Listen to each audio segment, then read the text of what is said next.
Chapter 538. Katsa was lying on his bed with tears in his eyes as he looked out the window silently. He could smell the strong stench on his breath whenever he breathed, and he felt very disgusted with himself. Katsa. When he saw the decadent and desolate expression on his son's face, Fury could not help but feel distressed.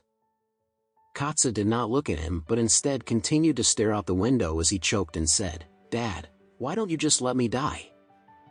I am really on the verge of collapse because I have to do something so disgusting every hour of the day."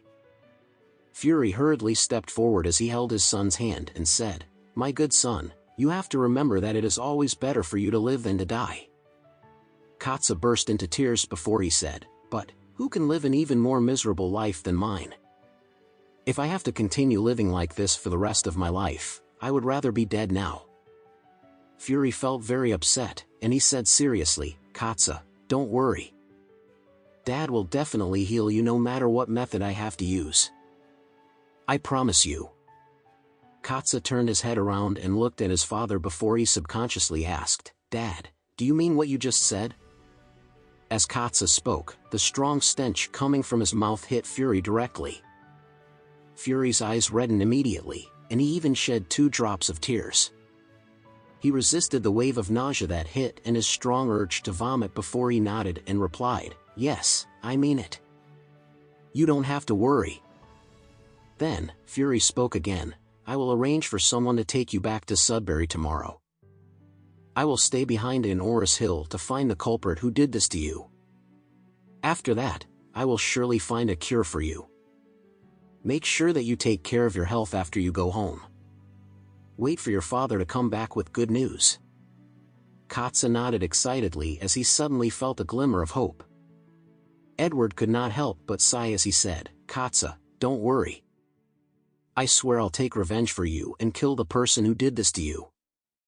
Katsa was very touched and nodded before saying, "Thank you, brother."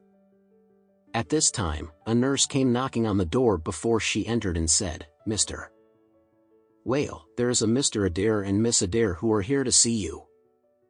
Mr. Adair and Miss Adair, Fury frowned slightly before he came to a sudden realization. They must be from the Adair family. Please invite them in. After that, he hurriedly added, "Please ask them to wait in the waiting room outside. Don't bring them into the ward." The nurse nodded before she turned around and left. Edward asked in surprise, "Dad, is the Adair family here?" "I think it should be them," Fury replied. "We have not visited the Adair family yet since we came to Orris Hill to deal with our personal matters. Perhaps the Adair family has already heard about our predicament and have decided to visit us instead." Edward nodded when he heard his father's words.